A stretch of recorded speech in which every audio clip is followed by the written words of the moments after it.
It is after midnight here on, I don't know, what is it, March 15th, and I am coming down from the high that was a very fun weekend at the Papa World Pinball Championships. It's going to be a straight-through discussion of what I saw and witnessed and experienced here on Coast2Coast Pinball, episode 146. Let's go.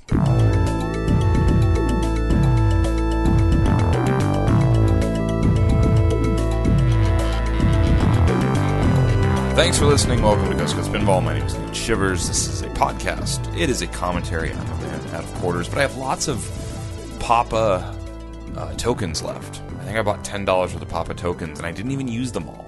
How's that possible to be at a place like the Papa World headquarters in outside of Pittsburgh, Carnegie, Scott Township, whatever we want to call it, Pennsylvania, and not use all of the tokens? Well, I didn't. I was playing and watching, and Papa 18 is in the books, and ladies and gentlemen, if you're not into competitive pinball, if you don't care about it, and you don't see the appeal, just know this: right now, 2015, we are in the middle of watching absolute greatness occur.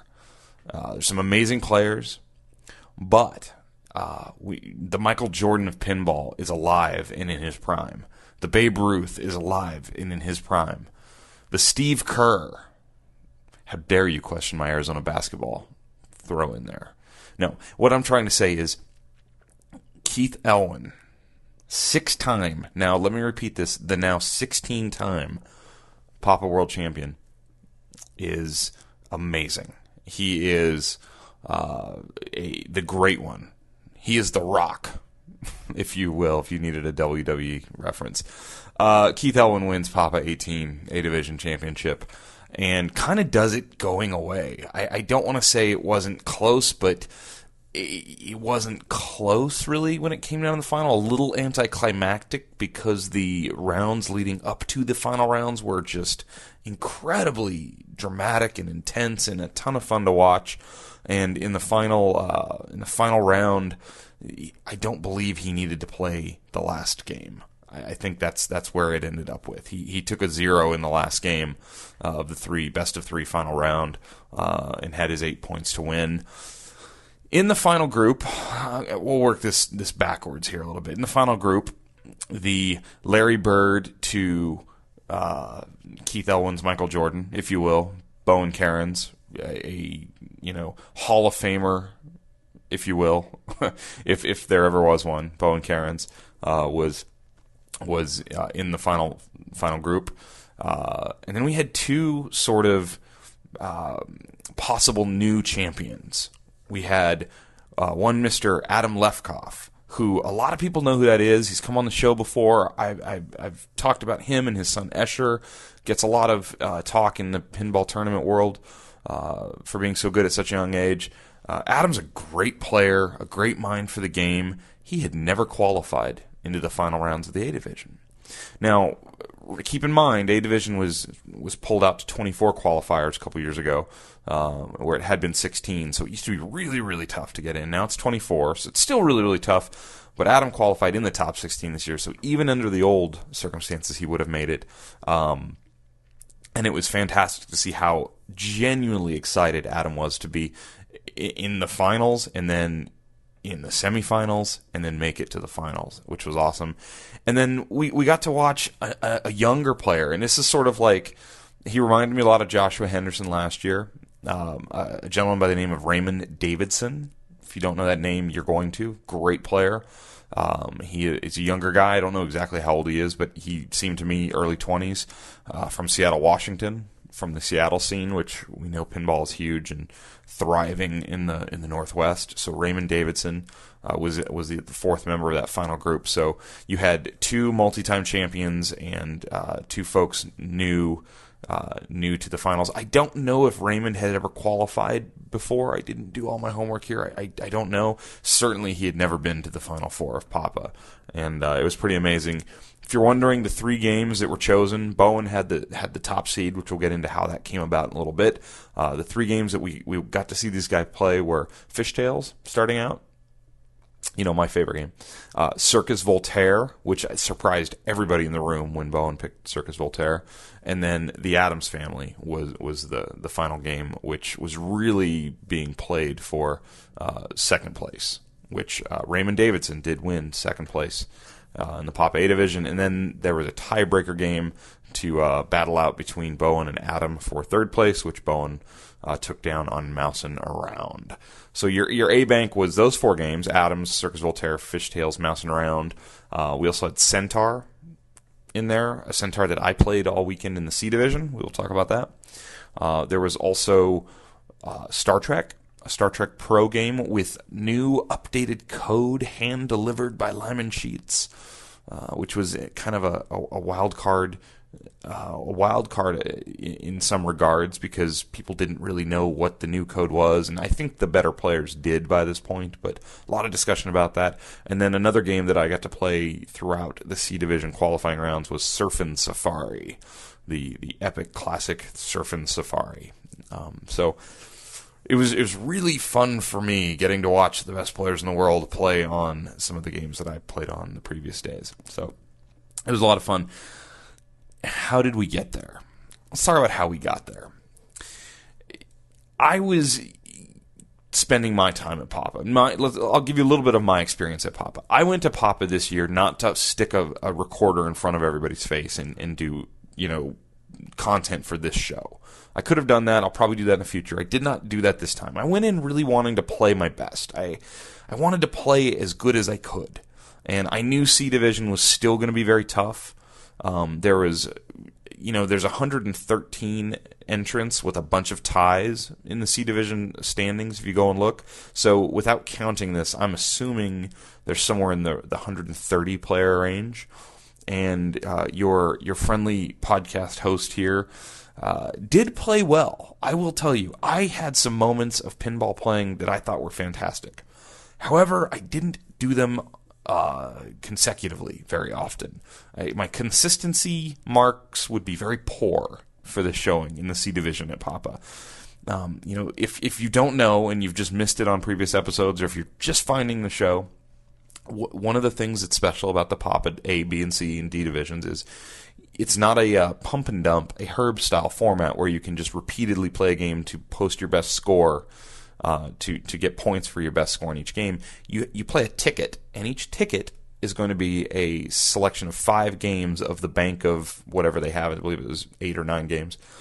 You choose 5 of them to play, and whatever you score on those 5 games, one shot, that goes on your ticket. And the best tickets are the ones that qualify. And you're awarded points on your score based on how it sits with the other scores. And when I first, my very first ticket, I believe is actually looking back, it's not my ticket that actually ranked. My best ticket put me in 80th place, 80th of about 130 players, I think. Pretty disappointing, to be honest with you. I felt like I was going into this and I was going to do better. I had practiced. I had read rules. I'd watched videos, and I had in my head the games I was going to play. But some curveballs were thrown my way. And then it was whether or not I could adapt and actually play the games. I went in thinking Centaur was in a game I was going to play. I've always done fairly well in Centaur.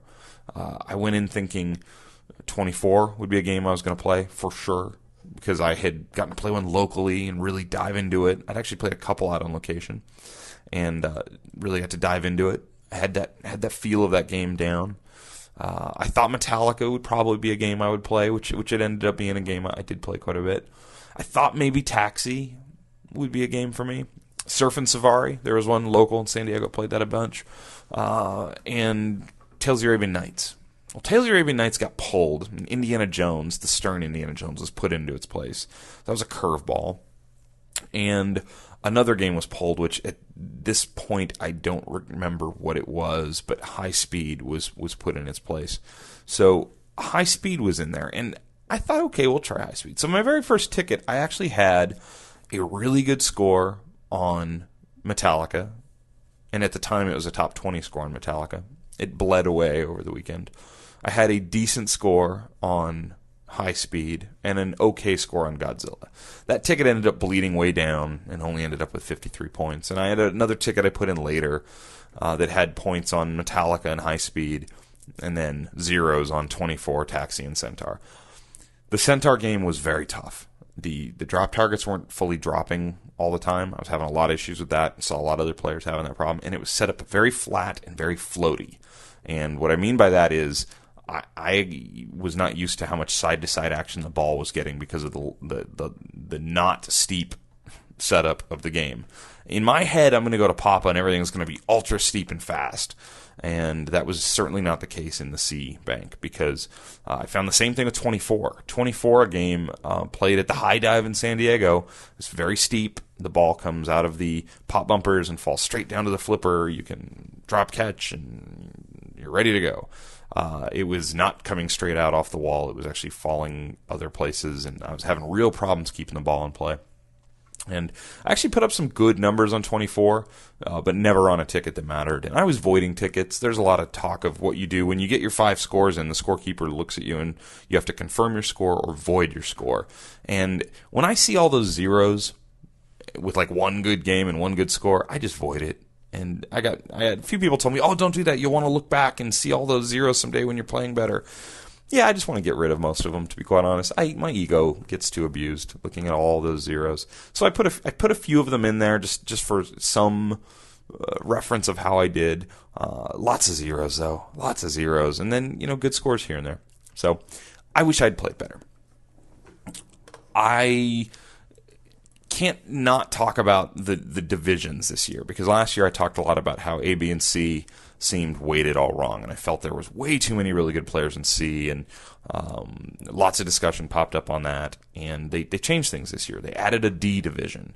And then very late in the game, as if you listen to the show I did with Adam Keisler, you would know that they put IFPA ranking restrictions on sort of late in the game. So A division was it was 1 through 199. If you were ranked 1 through 199, you had to play an A, and then B had a division ranking, and C had a division ranking up to like 7,500, and then if you were not ranked or 7,500 up, you could play in D. So D became really, really, really, truly just the beginner's bank. The hey, look, I'm here with so-and-so, what do? Oh, I can play $5 entries in the D division. So C was a pretty healthy division. It was stacked up, lots of people in C. Good players, really good players. I didn't feel that it was completely crazy with guys that were just way above everybody else. It was funny. I watched one guy put up the high score on 24, and then literally I stood right behind him when he did it, and then I watched him put up the high score on Godzilla, like in the same 15-minute period. Both of them, and it kind of blew my mind a little bit. And so I went and looked his records up, because I thought, wow, is this like some ringer guy who just came in, who's never played tournaments and just came in here to crush it and put up one of the best qualifying tickets? He'd put in lots of tickets with lots of zeros. So it's just at that point in time, late on Saturday qualifying, he put his ticket together and just crushed a couple games. So props to him. And he did not make the Final Four. So anyway, so I from what I saw, I thought D Division probably should have been expanded to gobble up some more players. There were some people who definitely fell into the category of had played local tournaments just casually with friends, or this. I heard this from a lot of like, my girlfriend or maybe in some instances my boyfriend. They just really do it for me, so they pick up Whopper points here and there, and some of those players probably were really outgunned in C and didn't have a whole lot of chance there. So maybe open D up to a few more players. B seemed a little light in players at times. I hadn't looked at see how many entries B had. Yeah, see only 85 in B. So I would think that you could probably expand B out even a little farther, grab some of those guys in C that are, ranked around that 1,000 mark, or I don't know. Just my thoughts from what I observed. I know that Mark and the crew at Papa are going to really dissect the data. Because, there's other considerations than just, how some dude on a podcast thinks people play in divisions, which has no bearing on anything. And that's probably how it should be. But one of the main concerns is also field size, because A was bigger than it's ever been. They had a lot of people in A. So I think there's about 130-ish in C. Looks like B had about 85 plus ties, so maybe like 95 in B. And A looked like 92 plus a bunch of ties, so, over 100. So they're going to look to try and even those numbers out. And And, they have to decide, what are we trying to do here? Are we trying to include everybody? Or are we trying to make a tournament for the best players, et cetera, et cetera? So I liked it. I think it was a good breakdown. The D bank also served as the bank for the juniors division, the seniors division, and then the new this year split flipper division. I did not play in the split flipper division. Nobody wanted to be my partner. Everybody I asked said no. I didn't ask anybody, but if I had, I'm just saying. I didn't play in split flipper. I got to Papa sort of late Friday night, and I didn't have a whole lot of time to sort of jump into qualifying attempts for C. So I didn't really want to break away. I didn't play any classics or anything like that. I was trying to just focus on C and get better. It's so much fun. I really enjoy competitive pinball. I'm not that good at it, I fully admit, but I really enjoy it. I love that every single plunge counts. Every time you pull that plunger, it's like, this counts. Some of the games were brutally hard. The taxi and the C-bank was so tough. Really hard to control the ball. But yeah, I enjoyed it greatly. So enough about what I did. I want to get on to, I guess, the crux of what I've been thinking about since last night when I watched the end of the qualifying for the A Division. Because A Division is the main event. It's the World Series main event, if you were going to liken this to poker. It's the Final Four. It's the thing. It's up on the pedestal. Crowds are forming for this. People are watching on Twitch TV. They're streaming this live. There's vertical televisions with cameras over the games. It's the show, if you will. Some stories, and I'm just going to jump around here randomly, things that I think are kind of the takeaways from Papa 18. Obviously, Keith Elwin winning his 6th championship. I think that's just amazing. And Keith Elwin is one of the calmest players I've seen at that level. And I've gotten to see most of the top 100 players play now. And Keith Elwin has a way about him that is so calm and collected, and you rarely see him get mad, frustrated, tilt hard. He's just very, very much like a sniper when he plays, and it's impressive. And just when there's like lots of games going, like in the first round of the finals, and you're kind of trying to keep track of who's playing where, I caught myself looking up at Surf and Safari, and somebody was just hitting ramp after ramp after ramp, and I said out loud, "Who's on Surf and Safari?" And I was actually hanging out for the finals with Mr. Jack Danger from Dead Flip. If you haven't watched Dead Flip's live Twitch feed and stream, or checked out their new podcast, which I've mentioned in a previous show, do that. Jack and I got to take in a lot of the finals together, hanging out with him. Super good dude who just really loves pinball, and it's awesome. Jack just goes, "Yeah, that's Keith." And I'm like, "Oh yeah, of course it is." Because he just has something about it. He pewers those shots. It's impressive to watch. It's really impressive to watch. So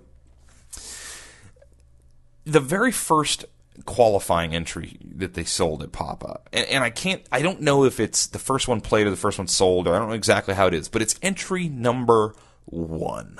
The very first one. If you go and look at the A Division standings on the Papa website, you're going to see entry number as a category here, and there's a number 1 listed. It was Kaylee George, defending Papa champion Kaylee George, put in entry number 1 back on Thursday, and for a long time had the top entry. And that is amazing that somebody's first entry on day 1 ended up being the 3rd highest entry into Papa this year. He could have not played another entry. I'm actually checking out to see if he did play. He did play some more entries. I guarantee you he was checking out the games, trying different things. He put in quite a few more entries. But the ticket that got him to the dance was entry number 1. And that is awesome. He had the 5th highest score on Cactus Canyon, the 17th highest score on Space Station, the 24th highest score on Creature from the Black Lagoon, the 40th highest score on Funhouse, and he actually had a 0 when it was all said and done on Monster Bash, the 105th highest score, which gets you no points. So props to Kaylee for being such a top qualifier and trying his best to defend. I talked to Bowen Cairns sometime on Friday, like late Friday afternoon. It might have been towards the Classics final on Friday. It was late. It was actually late Friday night because I didn't get there till 6 o'clock, so it had to be late. And somebody asked Bowen, like, how many entries you put in? And Bowen said, haven't played a game. And I said, "You really haven't played a game on the A Bank yet?" He goes, "Nope, might do it later." And I left and went to sleep. I was tired. And when I woke up in the morning, I looked up and all of a sudden there's Bowen Caron's #1 A Division qualifier.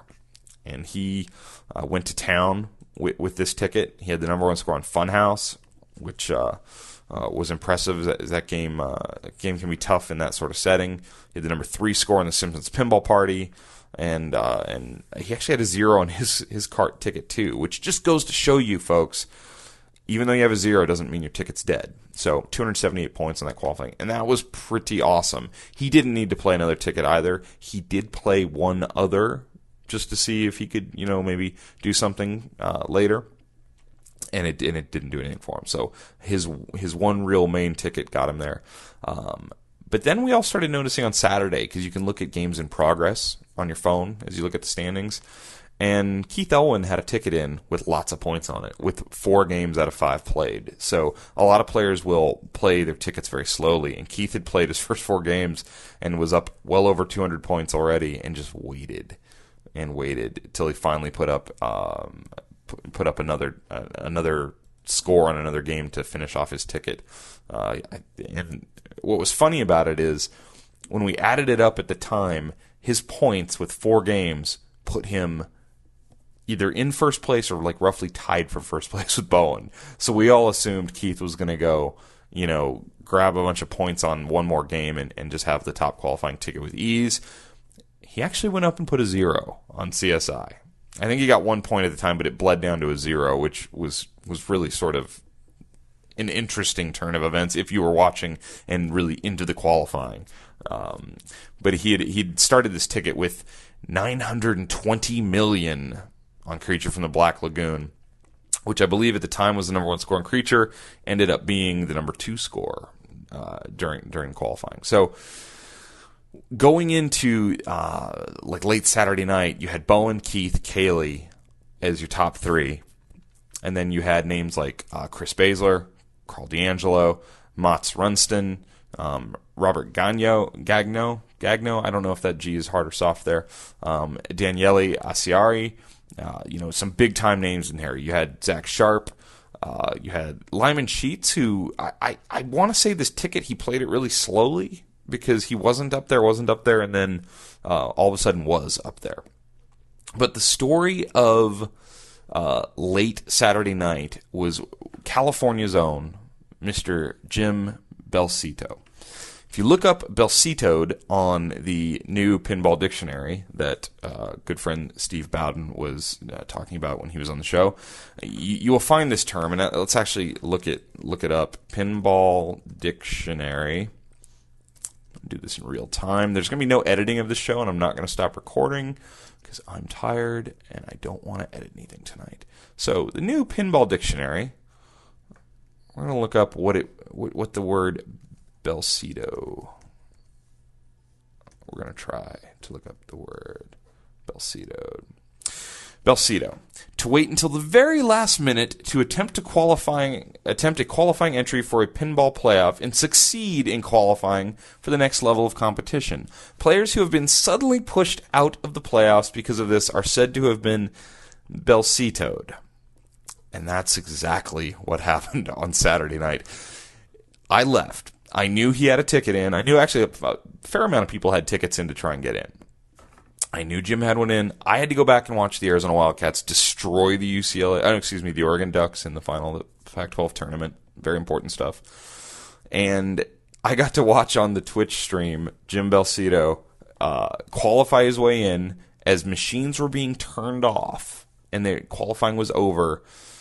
And not only did he get in his ticket, he had the #1 score on Creature from the Black Lagoon, which pushed Keith Elwin's score down from first to second, which is a 10-point difference in Papa qualifying.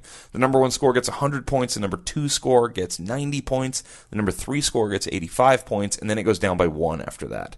So by Jim pushing Keith's score down to #2, it actually shifted Bowen up to the #1 qualifying ticket and Keith down to #2, which became a huge thing throughout the finals because Bowen then was picking the games. Top seed picks the games. So not only did Jim get himself in, he actually shifted things at the top, and a few players, 2 players who would have been tied for 24th had Jim not made that, I believe were Sanjay Shah and Michael Trepp, unfortunately did not make the cut. I watched a few things happen. Adam Lefkoff had a ticket in pretty early on Saturday that had enough points to qualify him. He just needed to go in and finish it off, so he kind of knew he was in early. That was fun. Adam's son, Escher, put in 1 ticket into the A division. I want to verify that. I said it with all this confidence. But I believe Escher put in 1 ticket. It's actually ticket number 15. So this is very, very early, right at the beginning. Okay, I'm wrong. He put in more tickets. But he had a ticket in, his first ticket, that hung around the cut point all weekend. And I actually sat down with Adam and Escher at one point, and Escher said, I could bleed up and qualify. And Adam just said, no, son, it won't make it. I'm sorry. It's not quite going to make it. Trying to do the right thing as the dad. Say, you know what? You didn't quite get enough this time. Don't sit here and worry about what could have been. Well, let me tell you, at 11:30 on Saturday night, I have a screenshot on my phone. Escher was qualified. The moving around of scores can change so much when people put other scores up and bump other people's totals down that you get this bleed effect and this jumping effect. And Escher Lefkoff was actually 24th for a few minutes. And I asked him about that, and he said, I know, my dad saw it. And I said, I was rooting for you. He goes, yeah, me too. So Escher's 12, maybe 13 years old now. So just get ready for him. He's coming for you. So it was a lot of fun to watch the qualifying play out. You had a lot of people with names that you recognize if you follow this. You never know what's going to happen when you get to the finals. You just never know. And really early on, we saw, I'm trying to see who the top seed to not make it through, because in the first round, the top 8 players get a bye, and then you have basically a 4 groups of 4 situation. And unfortunately, some big names just can't make it. Andy Rosa, big name, finished 19th. Jason Werdrick, big name in pinball, 17th. Everybody can win. Andre Masenkoff, huge name, 17th. Joshua Henderson, who made the Final Four last year, out in 23rd. Sean Grant, 21st. Robert Sutter, 22nd. So you got into the quarterfinals, and you had a group with Keith Elwin, Robert Gagno, and both Sharp brothers. And I was right there next to Zach and Josh when they were told they were playing in the same group, and they were really bummed. They hate that because they don't want to have to knock each other out. They want to meet each other in the finals. They're brothers. So that was an interesting group to watch, because Keith ended up winning that group and advancing off. Josh finished in last place in the group, which we will let him explain how that went down when he's on the show next. And we ended up with a tie for second place. Top 2 in each group of 4 move on to the next round. And Robert Gagno and Zach Sharp had a tiebreaker game on Star Trek with the new code. And Zach put up what I think he would admit was not a great score for him. He was playing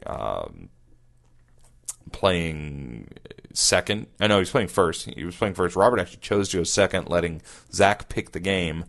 Zach put up a score that ended up after ball 3 of 16.7, and the whole crowd watched Robert chase down that 16.7 million mark and get it done to pass Zach and make the final 8. So that was a pretty big moment in qualifying, is watching that happen. There's a lot of tense moments as Robert was finding his way through that Star Trek machine and trying to get to the points he needed, which wasn't a huge amount of points, but everything is magnified when you know what's riding on the line. This was the quarterfinal round. We lost more great players. Everybody can't move on. Obviously, I told you Josh was out here. We lost Lyman Sheets here. We lost defending champion Kaylee George. This is also where Carl D'Angelo, Jim Belcito, who were both paired together, the guys who run at Never Drains in Southern California, paired together. And they were in a group with Chris Basler and Jorian Engelbrechtston. So just every group is filled with all these great players. get to the semifinals. So we had 2 groups of 4, and Group 1 was Bowen Cairns, Mats Runston, Robert Gagno, and Adam Lefkoff. Out of that group, Bowen and Adam moved on to the finals. Group 2, this was an interesting one. This had drama because you had Keith Elwin, Chris Basler, Raymond Davidson, and Jorian Engelbrechtsson. Jorian may be playing some of the best pinball of anybody in the world right now, ranked number 1 on the FPA world rankings. I really like watching Chris Basler, sorry Chris, I'm saying your last name wrong, play pinball. He's really good. He's sort of unassuming. He's a pretty soft-spoken guy. He's one of the guys in pinball, in my head, oftentimes when I meet people, I sort of classify people as, oh, you're into the competition, or, oh, you're into the hobbyist side. Chris is really into both. He's in America's Most Haunted owner. He's in on Predator. He's got some great, unique, rare games, but he's also one of the best players in the world. So I was really excited watching him play because he was kind of crushing it. In the first round, let me find, he had a bye in the first round because his qualifying was excellent. In the quarterfinals, he won his group against Carl D'Angelo, Jim Belsino, and Jorian Engelbrechtsson with 2 first-place scores on Fishtails and Surf and Safari. And then in the semifinals, I don't even know what to say here because I had to bring this up. Chris was really sick. When I saw Chris just in passing somewhere in the round before, I said, "Dude, you're playing great." And he said something to me. He goes, "Careful, blah blah blah." And I couldn't really hear him, and I thought he was saying, "I'm not through." And I said, "No, man, but you're playing really good." And he says, "I have the flu." And I'm like, "Oh." And the look on his face was like, "Yeah, I'm really sick." And Chris was not feeling good. Chris was throwing up in the bathroom. He was, I saw him with his jacket on. Like, he was doing everything he could to try and tough it out and feel well. But he got to a point. Remember, it's the semifinals of Papa 18. Mousing Around was chosen. Keith Elwin, I believe, chose that game. And after ball 1, Chris had to bow out. And I can't verify this for sure. He may have gone to the hospital. That was the rumor kind of I was hearing on the floor. But Chris actually had to bow out and take an 8th place finish and not even finish game 1 in the semifinals when he was really playing his heart out and playing really great. I just really felt for the guy. It's one of the most unfortunate stories I've ever heard in competitive pinball. So what a bummer for Chris. I can only say, if you're listening, Chris, congrats on playing so good. I hope you get back to do it again. I hope you're feeling better, because you have to be feeling awfully bad if you know what it means to these guys to play in these tournaments. So we lost Jorian here. We obviously lost Chris there, so they had best 2 out of 3, and then we got down to the finals, which I told you how that already went. And it was something to watch, man. I got to tell you, watching Keith Elwin just sort of go in, calm and collected with Bowen choosing games. Bowen picked Fishtails, and Keith put up $78 million to Bowen's $60 million. Circus Voltaire, the surprise pick. Keith Elwin, after kind of everyone had a bad ball 1 on Circus Voltaire. That left out lane with the rubber bouncy plastic ball that's sort of the randomizer over there on the left, that was eating everybody up. Every time a ball got anywhere near the left side of that left slingshot, the left out lane, everybody in the audience around me was just like, oh boy. Everyone was tense watching the screens, and it really ate everybody up. And you just kind of saw a switch flip with Keith. He started shooting the ringmaster over and over and over again. I think he beat the ringmaster twice on a ball, got the multi-ball going, and just that's what did it. He more than doubled anybody else's score on Circus Voltaire, which got him 2 first place in a row, 8 points. That's enough to win the way the rest of it broke out. So it was all done there. Just amazing to watch. So congratulations. Congratulations to the Papa crew. What a smooth running event. Hundreds of people, giant facility.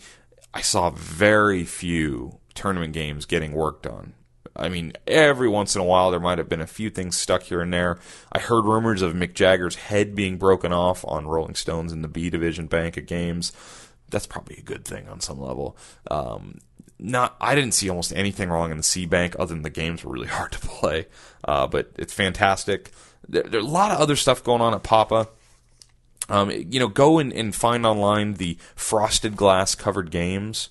It was very cool. They had some games. They had a Lord of the Rings and a Attack from Mars that had these partially frosted play glasses, the glasses with like a negative space Papa logo on one, and I forget what the other one was, but you could only see little bits of the play field, and they were doing sort of a mini tournament there. Whoever got the high scores won a shirt or something. It was very, very cool.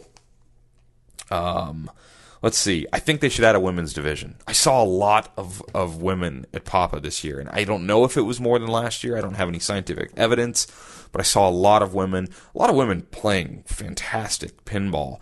I think we need to shine a spotlight on it. Has nothing to do with they need their own division to compete in, because there were women qualifying in C.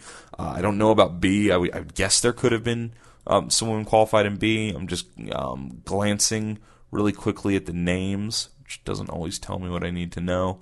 But I know there are women playing over in B for sure. So I saw them over there. But there just felt like a great contingent of female players. I think we should shine a spotlight on them so we can have a women's champion. I think there's nothing wrong with that. I think it's only going to help grow pinball. Certainly not secluding anybody to that, but I think there should be a women's division. I think it'd be a lot of fun and very fun for the ultra casual female player who that might be the branch they can reach out and grab and get pulled into the competitive thing. Even if they're going to get beat really bad by the better women players, I think it might be that kind of that safety net that makes them feel comfortable jumping into the craziness that is high level tournament pinball.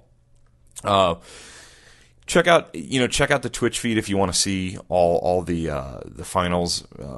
It's the Papa TV channel on Twitch. Definitely do that. Check it out. Jack Danger from Dead Flip and I were talking a little bit. Actually gave the dude a lift to the airport, and it was glad that I got to do that because we got to kind of chat about how we got where we are and what we're doing and what it takes. Because I think Jack's kind of like me, is looking at like what could bring pinball to the next level. What could we do? And I thought about it on my flights because I had to fly from Pittsburgh through Philadelphia to Newark, where I am right now, coming to you not live from Newark, New Jersey. And there's a way to make pinball really exciting because I'm there and I'm watching and I'm on the edge of my seat. It is so fun to watch. And yeah, I know I'm really into pinball. But not just being really into pinball, because there's a lot of people really into pinball that don't care to watch this stuff.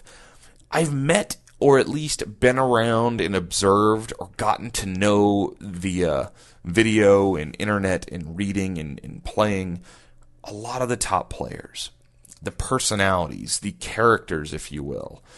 So when I see, Bowen Cairns lock his ball on Adams to start multi-ball, and he does his little loop sort of dance and talking to himself and pumping himself up to play multi-ball, it's like, yes, I'm waiting for that. Or when I see Josh Sharp shaking a machine and screaming obscenities, I'm totally into that. When I see Robert Gagno with his very unique mannerisms and approach to pinball, it's something to watch.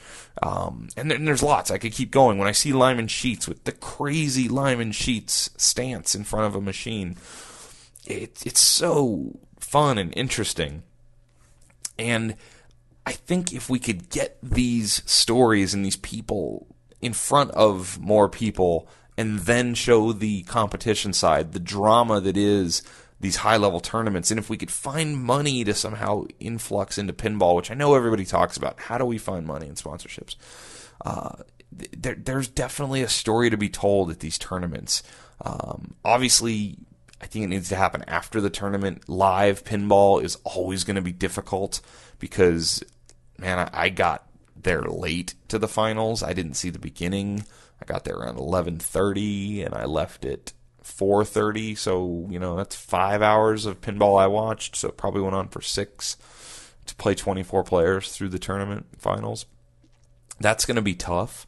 Maybe a live Final Four could be interesting. But I think, there's some combination of the World Series of Poker idea where they can take week 10 days of poker playing and turn it into 26 weeks of television or something like that. There's ways to tell these stories and ways to show off how exciting pinball is and how much skill goes on in this and how fun it is. It's so much fun. That's one of the things that you can't let get lost in all of this. All these guys are like coming back and sitting next to each other in between balls and talking about it and making jokes, and there's just not a lot of guys there who aren't really having fun with it, and that's great to see. In fact, I got to tell you, I saw way more like upset, ticked off players in the C division than I did over in A. Over in A, they act like they've been there for the most part, whereas in C division, you get the guys who are like just so upset that they didn't make the greatest save in the world on that high-speed game. It's sort of funny, and I try and not take it too serious, but I want to be really serious and good at it. But what I guess I'm going to say to you, if you're listening to this podcast, and we've got thousands of people listening to these shows right now, the number of you guys listening to this, thank you, blows me away. So there's thousands of you listening. If just a few hundred of you, a few dozen of you, will take the time to watch some of the recorded coverage of these big tournaments and maybe read about some of these players or come out live and watch them play, you will find a way to appreciate competitive pinball. I think it's out there for you. You can't go to all these tournaments and all this stuff that easily, and I'm super lucky that my job and lifestyle lets me travel like this, because if my job didn't let me travel, I certainly couldn't just afford to fly around a bunch of pinball events. But I think that it's getting better as far as watching it online. I know that Carl D'Angelo is making big strides for his tournament with It Never Drains. They did excellent broadcasting. There's going to be more of that. So if you're interested in getting to enjoy pinball as this other thing, this is not you playing your, Bride of Pinball game at home and just really trying to hit the billion shot, because that's awesome too. And I think if you're listening to this, you already have that in you. But the competitive side, if you can somehow attach yourself to some of these players, and it only takes a few to root for. And there's guys that are very, very easy to root for. Root for Keith Elwin. Root for the freaking best player. He's so good. It's like when I was a kid, everyone liked Michael Jordan because he was so good, and I was always rooting for Larry Bird. He was like a little older, and I don't know, I just wanted to see him do well. And then like Kevin Johnson from the Phoenix Suns, I always wanted to see that guy. I liked that guy a lot. Whoever it was, I was always a little bit of the counterculture guy, and I find myself here at pinball doing that a little bit. Yeah, I love the fact that the San Diego guy Keith Elwin brings home the trophy for the sixth time. It's a great story. Bowen Cairns, I told Bowen, I want you to win this thing. I said, come on the show after you win this thing, and he goes, yeah, I like the way you're thinking. I love watching Bowen play. I'm in the finals. Adam Lefkoff. What an awesome story it would have been for Adam Lefkoff to have won that. I was rooting for him too. And then of course you've got this story of Raymond Davidson, who I personally didn't even know that well, and he's so excited about it. He was so thrilled to be there. I'm rooting for him too. So I'm literally rooting for all four of these guys to win. And I think you, friendly listener of Coast to Coast Pinball, can find some of that too. And I guess I'm just saying all this because it was so much fun for me. I want some other people to have that much fun watching it. Because I gotta say, when it was all said and done, it was a great environment. It's a fantastic, fun event. There weren't all that many people there watching it live. And I know there's some few hundred on the internet watching it, but there weren't that many people in the room. And I think it's a shame on some level, because this is really cool and really fun. And I'm also very tired. I need to go to sleep because I have stuff to do this week. So I'm going to wrap up 146. If I missed any highlights from Papa, I'm sorry. If you're listening, you're like, hey man, you didn't mention this, and it was awesome. I tried to hit the high points. It was a lot of fun. I wish you all could have been there. You got to go out to a Papa and play in it and experience the grind. Josh Sharp said it, and I've been quoting it ever since. And just, I don't like to be too profane on this show, because I know I have a lot of guys who tell me they listen with their kids and stuff. So I'll say it G-rated. It was like a kick in the butt that feels great, if that makes sense. So, thank you for listening. There'll be more shows very soon, and yeah, that's all. Good night. Play more pinball, etc., etc. Talk to you soon. Take care.